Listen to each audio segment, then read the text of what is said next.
Gita, Srivasade Vrinda. Hare Krishna, Krishna Krishna, Hare Hare, Hare Rama, Rama Rama, Hare Hare. So we continue reading from Srimad Bhagavatam, Canto 5, Chapter 11, text 13 to 14. So we have been hearing Bharata is instructing Maharaj Rahūgaṇa about the mind. You know, how the mind is the seat of the desires, and the mind is making us continue here in this material world, because the soul is seeing the world through the mind. We are perceiving the world through the mind. And that's what is giving us all the anxiety and all the suffering. So we are encouraged to control the mind, to engage the mind, and devotional service at the lotus feet of the Supreme Lord.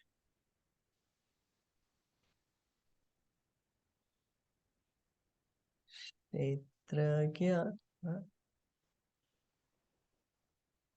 Atma Purusha Purana Kshetragya Atma Purusha Purana Sakshat Swayam Jyotirajah Pareshah Sakshat Swayam Parisha Narayana Bhagavan Vasudevah Narayana Bhagavan Vasudeva Swamaya Yatmani Avidyamanah Swamaya-yatmani Avadiyamanaha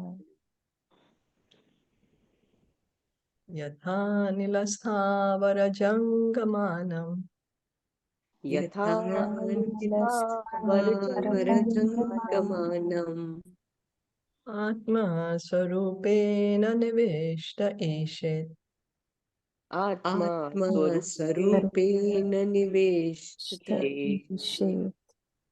Evam Paro Bhagavan Vasudevah Evam Paro Bhagavan Vasudeva Kshetra Gyatmedamanu Praveshtah Kshetra Atmedam Anupravishta. Translation and purport by His Divine Grace A.C. Bhaktivedanta Swami Srila Prabhupada. There are two kinds of Kshetragya, the living entity, as explained above, and the Supreme Personality of Godhead, who is explained as follows. He is the all-pervading cause of creation. He is full in himself, and he is not dependent on others. He is perceived by hearing and direct perception. He is self-effulgent and does not experience birth, death, old age, or disease. He is the controller of all the demigods, beginning with Lord Brahma. He is called Narayan, and he is the shelter of living entities after the annihilation of this material world. He is full of all opulences, and he is the resting place of everything material. He is therefore known as Vasudev, the Supreme Personality of Godhead. By his own potency, he is present within the hearts of all living entities, just as the air or vital force is within the bodies of all beings, moving and non-moving. In this way, he controls the body.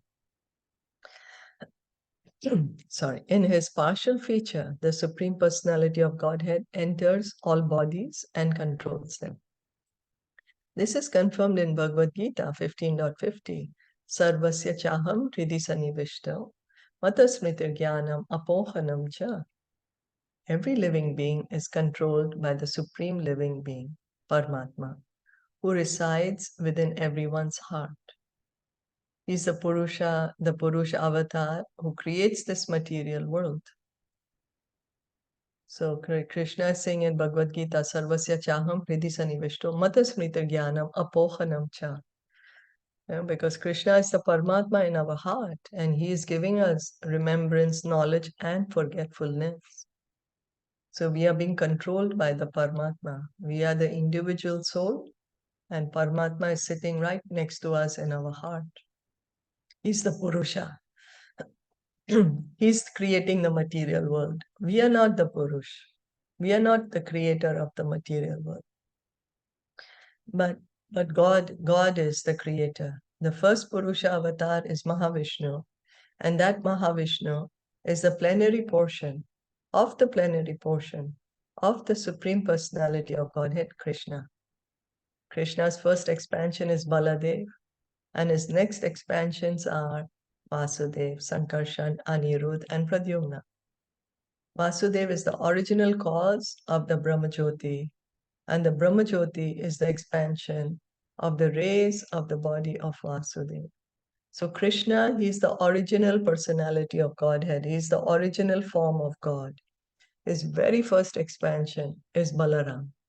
Then Balaram expands into the Chaturvyuha. Vasudev, Sankarshan, Pradyumna, Anirudh. Then from this Chaturvyuha comes the second set of Chaturvyuha. And then comes the Purusha avatars, Mahavishnu, Garbhodakshay Vishnu, Shirodakshay Vishnu.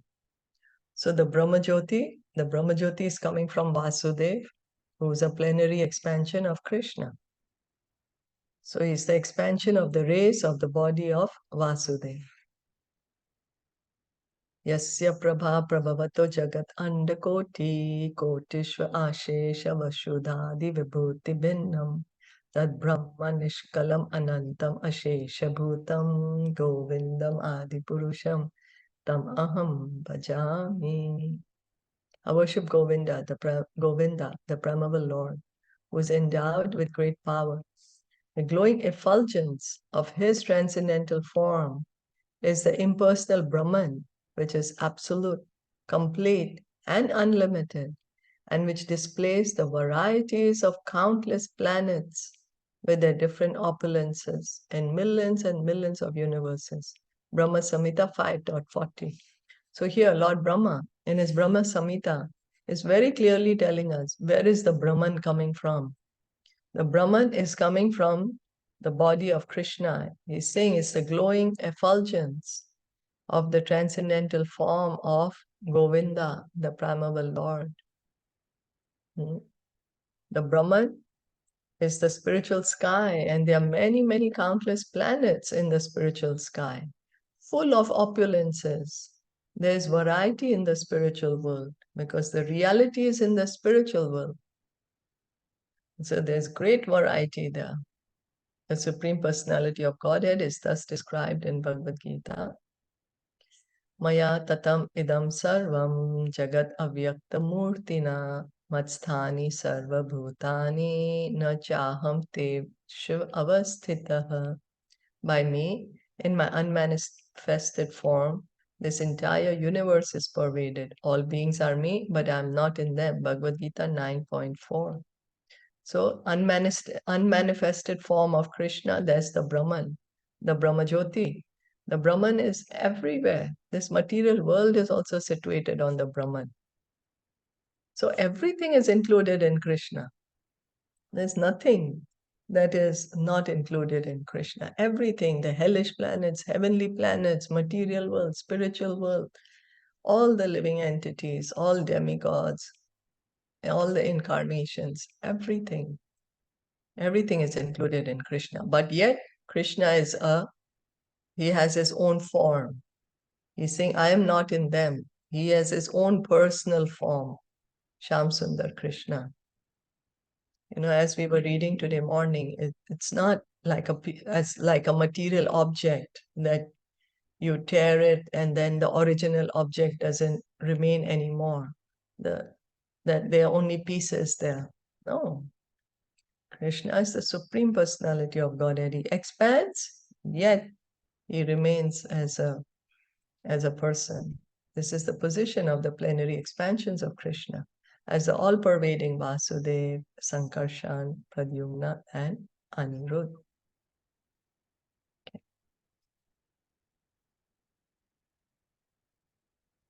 Nayavadetam tanubranarendra न यावतां तनुवृन्नरेन्द्र vidhuyamayam vayunodayena विधूयमायां वयुना उदयेन vimuktasango jitasat-sapatno विमुक्तसङ्गो जितषट्सपत्नः vedatma-tattvam brahmati hatavat. वेदात्मतत्त्वं भ्रमतीह तावत्. My dear King Rahūgaṇa, as long as the conditioned soul accepts the material body and is not freed from the contamination of material enjoyment, and as long as he does not conquer his 6 enemies and come to the platform of self-realization by awakening his spiritual knowledge, he has to wander among different places and different species of life in this material world. When one's mind is absorbed in the material conception, he thinks that he belongs to a particular nation, family, country, or creed. These are all called upadhis, designations, and one has to become freed from them. Sarvopadi vinirmuktam. We have created all these upadhis for ourselves. We are thinking we are the body, man, woman, Indian, American, or belonging to a certain community or a family. So our mind is what's, just keeping us occupied here in the material world.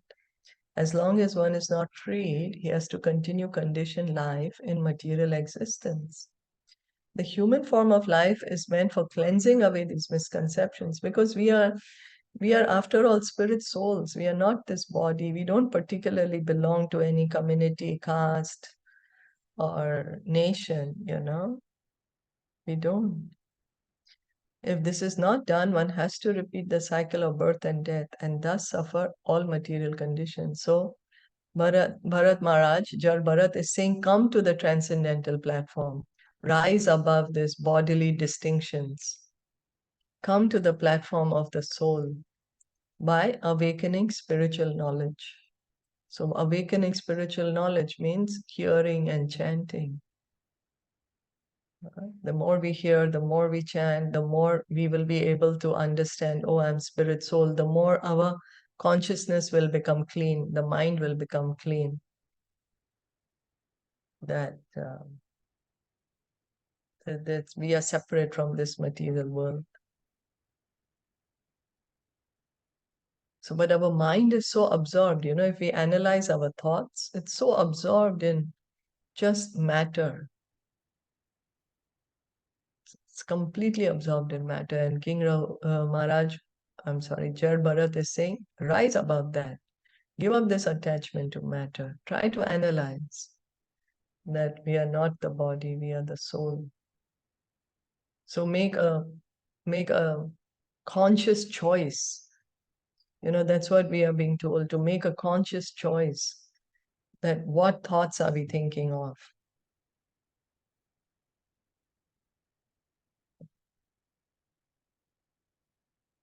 Nayavadetan manatmalingam न यावत् तन्मन आत्मलिङ्गम् samsaratapavanapam janasya संसारतापात्मकं मनस्य yachokamohamayaragalobha यच्छोकमोहा आमयरागलोभा vairānubandham mamata vidhatte. वैरानुबन्धं Mamata विदधते. The soul's designation, the mind, is the cause of all tribulations in the material world. As long as this fact is unknown to the conditioned living entity, he has to accept the miserable condition of the material body and wander within this universe in different positions.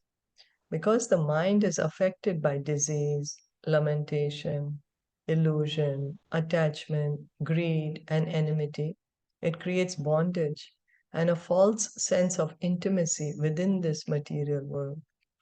Yeah, false sense. We feel we belong here, we feel we have so much attachment. So, all this is the mind is creating. And he's saying it's the disease of the mind because the mind is affected by disease, lamentation, illusion. The mind is the cause of both material bondage and liberation. The impure mind thinks I am this body.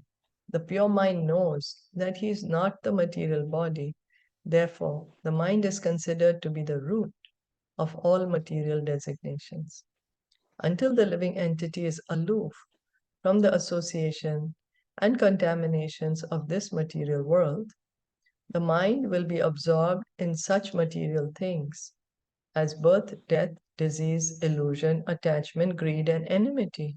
In this way, the living entity is conditioned and he suffers material miseries. Because, we identify ourselves as the body.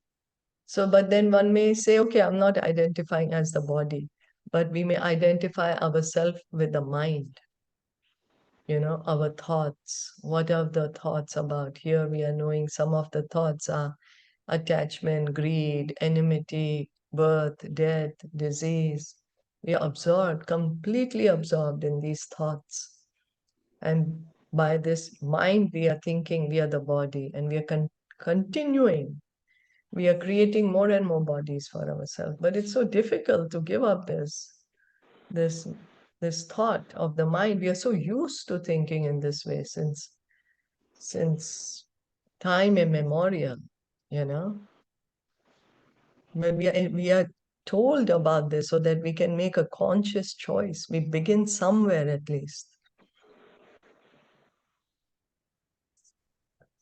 Pratravyamenam tadabhatraviryam Yam Bhadrameena tata athavyam upekshayade upekshayadhyeditam apramattaha. upekshaya adhyati Hitam apramatah. Akramattah Guror Haresh Charanopashanastro Guru Hare Charana Upasna Astro Sanastro Jahe Vyalikam Swayam Atmamosham. Jahi Vyalikam Swayam Atmamosham. This uncontrolled mind is the greatest enemy of the living entity. If one neglects it or gives it a chance, it will grow more and more powerful and will become victorious. Although it is not factual, it is very strong. It covers the constitutional position of the soul. O King, please try to conquer this mind by the weapon of service to the lotus feet of the spiritual master and of the Supreme Personality of Godhead. Do this with great care. So now, Bharat, first he's telling us how the mind is keeping us here in the material world, how we are identifying ourselves with this material world through the mind. And now he's telling us the way how to conquer the mind. Service to the lotus feet of the spiritual master and to Supreme Lord Krishna.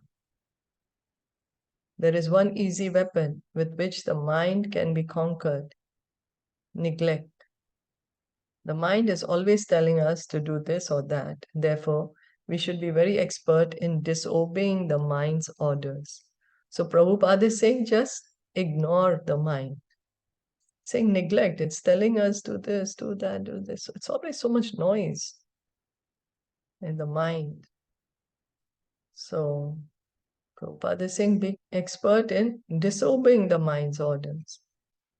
Because we are allowing the mind to control us, but should be that we should control the mind. Gradually, the mind should be trained to obey the orders of the soul. It is not that one should obey the orders of the mind. Srila Bhaktisiddhanta Saraswati Thakur used to say that to control the mind, one should beat it with shoes many times, just after awakening, and again before going to sleep. In this way, one can control the mind. This is the instruction of all the Shastras.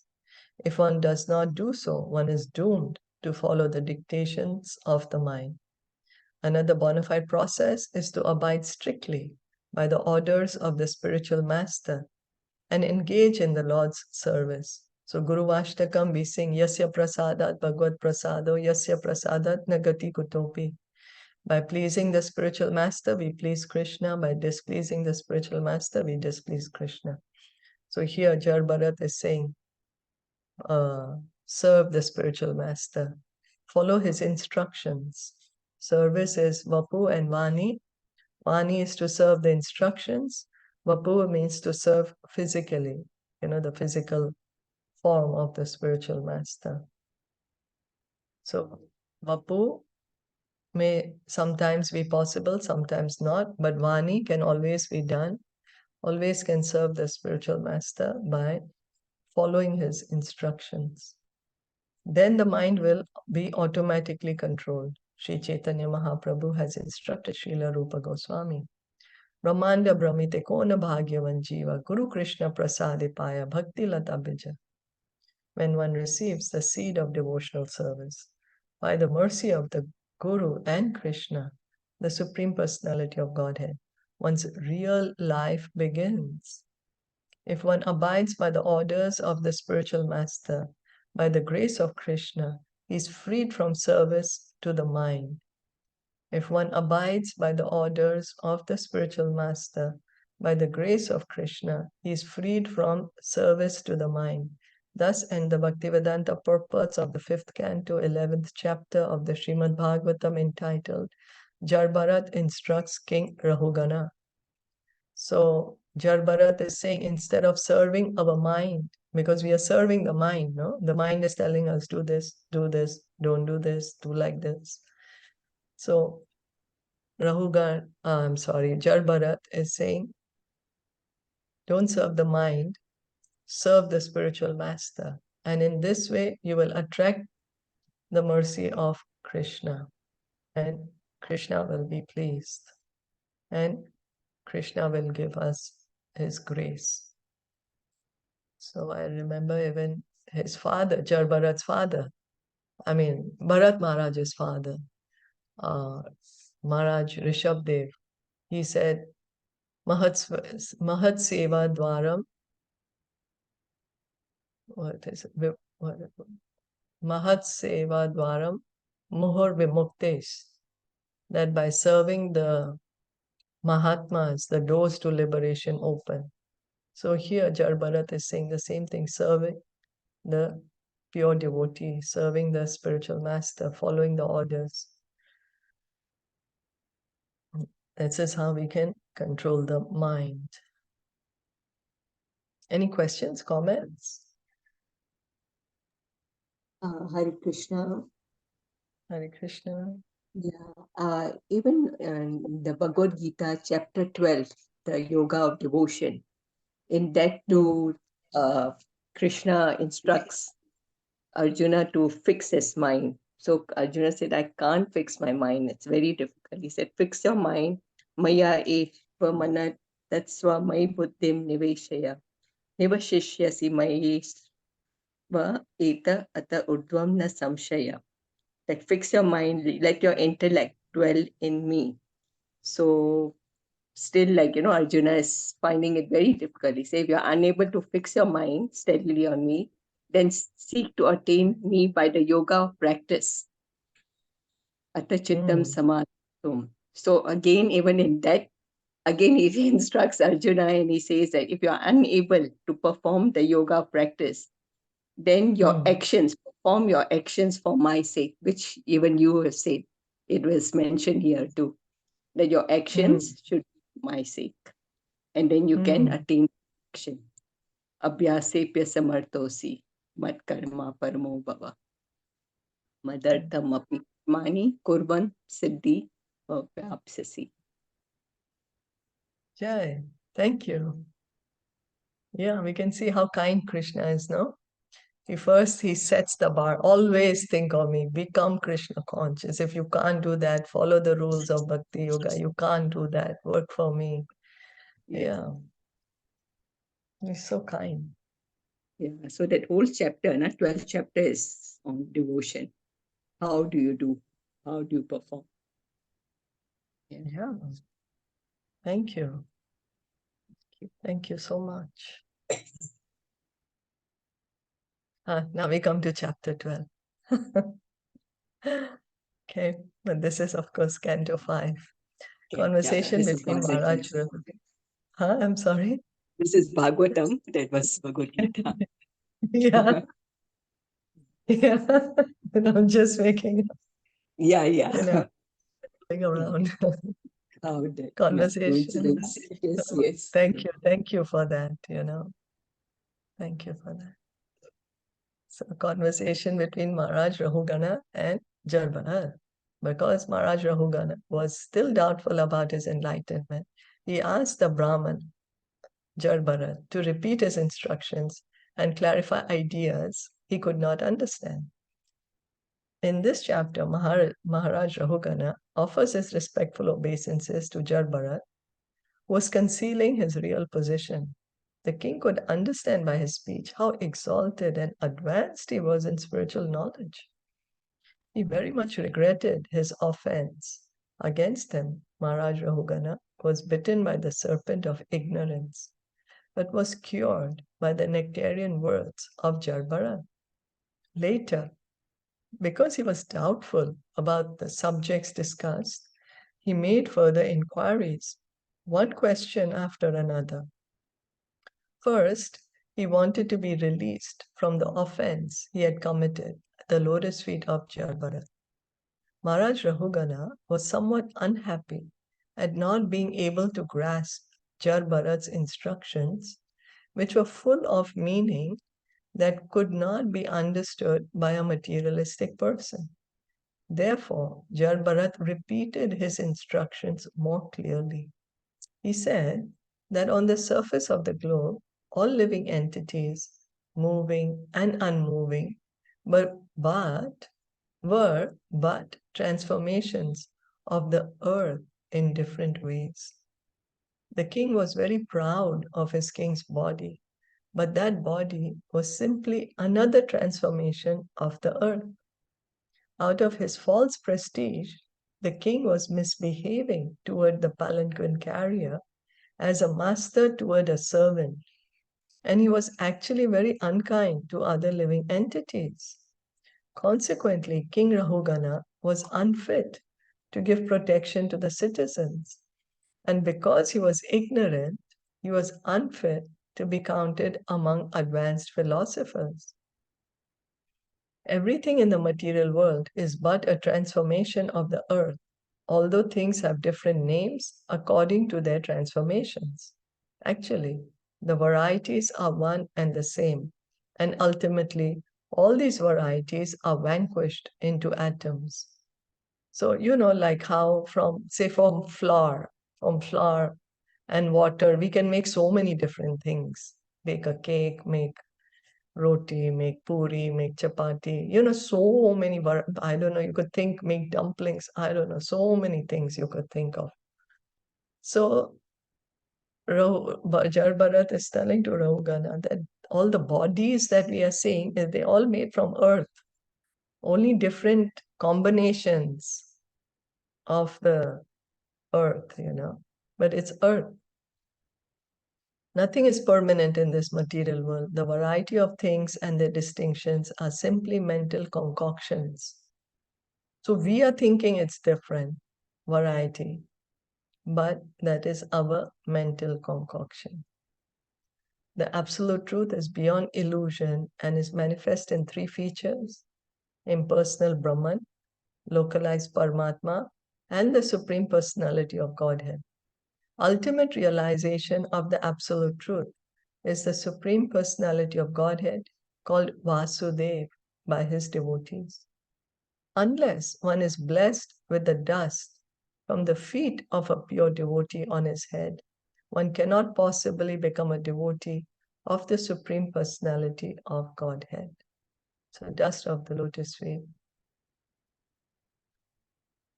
I think it's Bhaktivinoda Thakur who sings that dust of the lotus feet of the devotee, of the pure devotee, remnants of the pure devotee, and the water that has washed the feet of the pure devotee. Very powerful to give us devotion, to give us bhakti. Jaḍa also told about his own previous birth and informed the king that by the grace of the Lord, he still remembered all the incidents of his past life. Due to the activities of his past life, Jaḍa was being very cautious and was therefore assuming the characteristics of a deaf and dumb man to avoid mingling with the material world.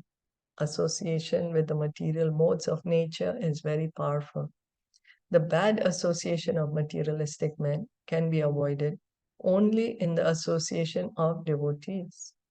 Because we need association. We cannot not have association, you know. We are social. We need association. Now, it's our choice who we want to associate with, but we are always recommended associate with the devotees.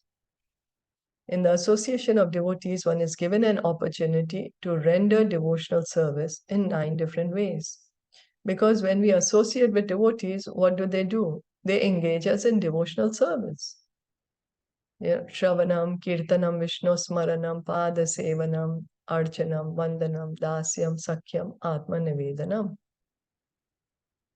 So, Shraddha, then comes Sadhu Sangha. In Sadhu Sangha, you do Bhajana Kriya. With Bhajana Kriya, one does Anartha Nivriti.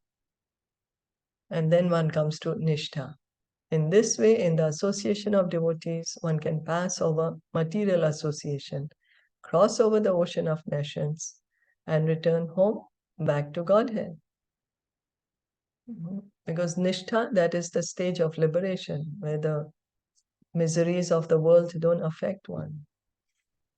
One is steady in his devotional service. He's understood. He's a servant of Krishna, so he engages in devotional service. So, engaging in devotional service in the association of devotees. Text 1. Rahūgaṇa Uvacha. Rahūgaṇa Vachan. Namo Namah Karana Vigrahaya. Namo Karana Vigrahaya. Karanaviggrahaya Sarupa Tuchhikrita Vigrahaya. Swarupatrachikrita vigrahaya Namo Vadhuta Dvijabantulinga. Namo Avadhuta Dvijabantulinga Niguda Nityanubhavaya Tubhyam. Niguda Nitya Anubhavaya Tubhyam.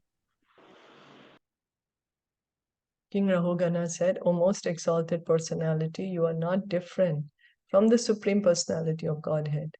By the influence of your true self, all kinds of contradiction in the Shastras have been removed. In the dress of a friend of a Brahmana, you are hiding your transcendental blissful position. I offer my respectful obeisances unto you. From the Brahma Samhita, we can understand the Supreme Personality of Godhead is the cause of all causes, Sarva Karana Karanam. Rishabdev was the direct incarnation of the Supreme Personality of Godhead, the cause of all causes. His son, Bharat Maharaj, who was now acting as a Brahmana, Jaḍa, had received his body from the cause of all causes. Therefore, he is addressed here as Karana Vigrahaya. Karana Vigrahaya. So, Prabhupada is explaining Karana Vigrahaya to one whose body emanates from the Supreme Person, the cause of all causes. So, he's Bharat Maharaj, was the son of Lord Rishabdev, who is the incarnation of Krishna, cause of all causes.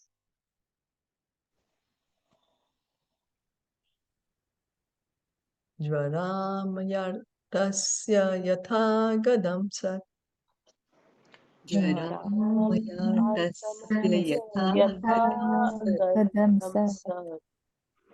nidagadagdasya yatha himabha Nidāgadagdasya yatha himamba Kudehamana hividashtadrishtehe Kudehamana hividashtadrishte Brahman vachaste mritamaushadham me. Brahman vachaste amritam amritamochatam me. Best of the Brahmanas, my body is filled with dirty things and my vision has been bitten by the serpent of pride. Due to my material conceptions, I am diseased. Your nectarian instructions are the proper medicine for one suffering from such a fever, and they are cooling waters for one scorched by the heat. The conditioned soul has a body full of dirty things, bones, blood, urine, stool, and so forth. Nonetheless, the most intelligent men in this material world think they are these combinations of blood, bone, urine, and stool. If this is so, why can't other intelligent men be made with these ingredients which are so readily available? So Prabhupada is pointing out that we are thinking we are this blood and bones and all this. So why can't we create another living entity? We can find blood and bones and skin from so many places. Why can't we make another living entity? The entire world is going on under the bodily conception and creating a hellish condition unfit for any gentleman's living. The instructions given to King Rahūgaṇa by Jaḍa are very valuable. They are like the medicine that can save one from a snake bite. The Vedic instructions are like nectar and cool water for one suffering from scorching heat. So it's from Vedas that we get the real knowledge. And then these instructions, because then we begin to understand how things are, then we get pacified. We begin to understand. Tasmad bhavantam mama samshayartham Tasmad bhavantam mama samshartham Rakshyami paschadaduna subodham Pakshami paschat adhuna subodham Adhyatma yoga grathitam tavuktam Adhyatma yoga grathitam tab uttam Akhya hi kautuhalachetaso me. Akhya hi kotu halachetasme. Whatever doubts I have about a particular subject matter, I shall ask you about later. For the time being, these mysterious yoga instructions you have given me for self-realization appear very difficult to understand. Please repeat them in a simple way so that I can understand them. My mind is very inquisitive and I want to understand this clearly. The Vedic literature instructs, Tasmad Gurum Prapadyeta Jigyasu Shreya Uttama. An intelligent man must be very inquisitive to know the transcendental science deeply. Therefore, one must approach a guru, a spiritual master. So the qualification, we should be inquisitive to understand the spiritual knowledge. Therefore, one must approach a guru, a spiritual master. Although Jaḍa explained everything to Maharaj Rahūgaṇa, it appears that his intelligence was not perfect enough to understand clearly. He therefore requested a further explanation. As stated in Bhagavad Gita 4:34, Tat vidhi pranipatena pariprashnena sevaya. The student must approach a spiritual master and surrender unto him fully, pranipatena. He must also question him in order to understand his instructions, pariprashnena. So putting inquiry, because we have so many doubts and they need to be clarified. So one must be inquisitive to understand spiritual knowledge, approach a bona fide spiritual master with humility, submissive, put inquiry, and one should not only surrender to the spiritual master, but also render loving service unto him, sevaya, so that the spiritual master will be pleased with the student and explain the transcendental subject matter more clearly. So Krishna is saying this in chapter 4, text 34 of Bhagavad Gita, because when the spiritual master sees that one has this desire, the sincerity to understand the spiritual matter, then the spiritual master gives his grace, and by his grace, we will be able to understand. We will get this transcendental knowledge, realization of the transcendental knowledge more clearly. A challenging spirit before the spiritual master should be avoided if one is at all interested in learning the Vedic instructions in depth. So we are encouraged to put our queries with humility, with a real desire to know. And the spiritual master, very kind, and he tells us the spiritual knowledge.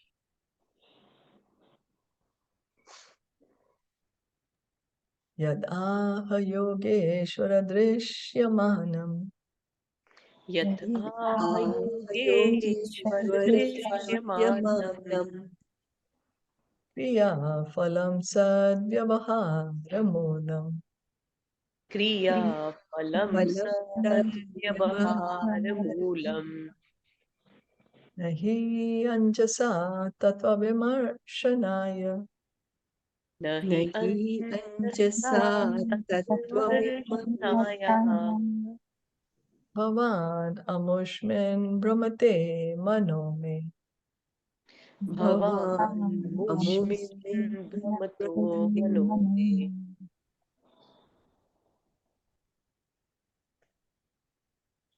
O Master of yogic power, you said that fatigue resulting from moving the body here and there is appreciated by direct perception. But actually, there is no fatigue. It simply exists as a matter of formality. By such inquiries and answers, no one can come to the conclusion of the absolute truth. Because of your presentation of this statement, my mind is a little disturbed. Formal inquiries and answers about the bodily conception do not constitute knowledge of the absolute truth. Knowledge of the absolute truth is quite different from the formal understanding of bodily pains and pleasures. In Bhagavad Gita, Lord Krishna informs Arjuna that the pains and pleasures experienced in relation to the body are temporary, they come and go, one should not be disturbed by them, but should tolerate them and continue with spiritual realization. So that subject matter of the body is material, subject matter of the Supreme Lord is absolute, it's transcendental, and the pain and pleasures of the body should be tolerated. We understand pain should be tolerated, why pleasure should be tolerated, because we get so carried away, when we are happy, forget everything, and we think this is gonna last forever.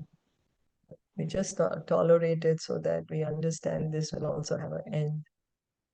So this might take a little longer. I think maybe we can stop here. What do you think? And we can discuss if anyone wants to add anything or comment or question. Okay. Did you want to add anything?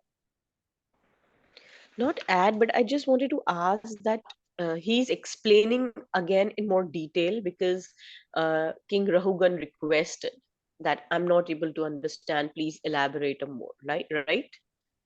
Yeah, just like, when Narad was telling King Prachina Barisha the story of Puranjan, Then Prashina Barishat said, oh, I couldn't understand, and these are my questions.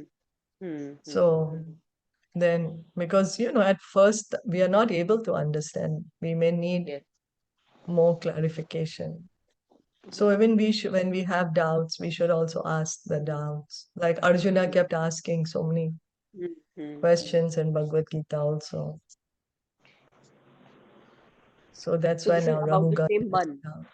So about what we have read, this is now in more detail, right?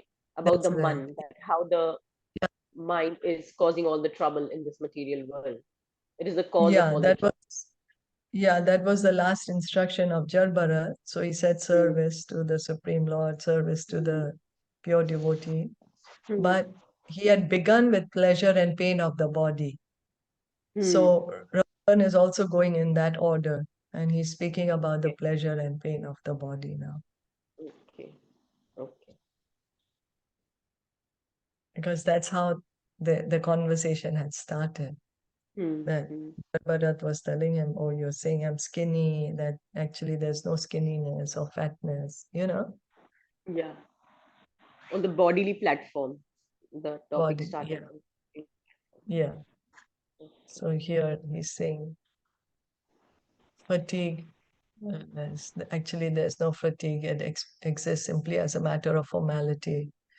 But, just talking about the body, Maharaj Rahūgaṇa is saying, one is not going to understand spiritual subject matter. So he's asking now, can you explain in detail what were you saying about this fatigue?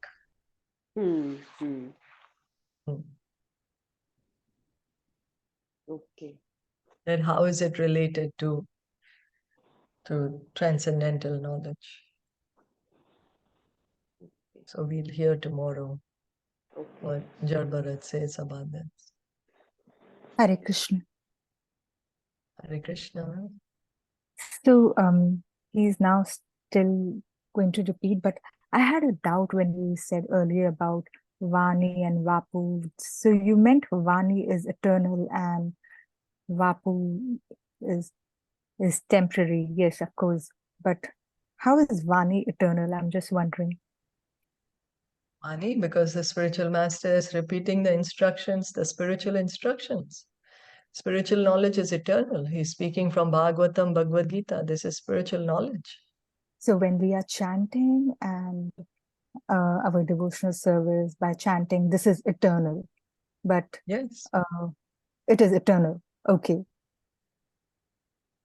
Yeah, Okay. the instructions of the spiritual master, the teachings of the spiritual master are all eternal. Instructions are eternal. So when you say Yes. Vani, it is Lord's words, not we chanting. Chanting is also eternal. When we are saying service to the spiritual master is two.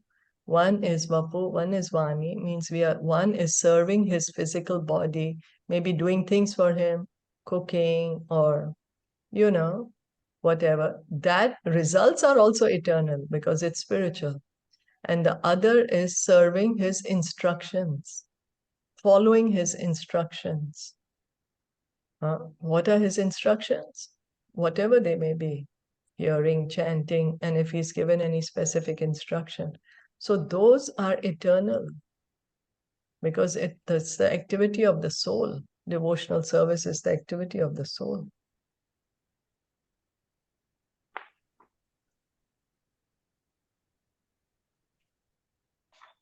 Does that make sense?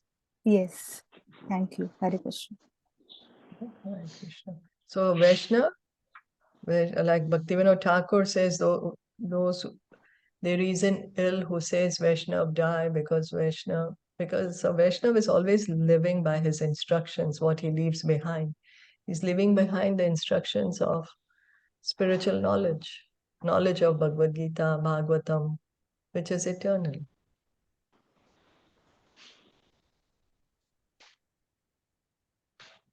Yes? Yes. Okay. Thank you. Thank you so much. La Prabhupada ki jai, Gaur Bhaktavinda ki jai, Hare Krishna. Just like, somebody asked Prabhupada that what will happen after you die. Prabhupada said, I'm never going to die. My instructions, my books are there. I'm living it through my books, my instructions. When he was asked by a reporter, this is how he replied. So Srila Prabhupada's Vani is eternal because he's speaking from Bhagavad Gita, from Srimad Bhagavatam. Yeah. Yes. Thank you so much. Yeah. Hare Thank Krishna. you. Hare Krishna.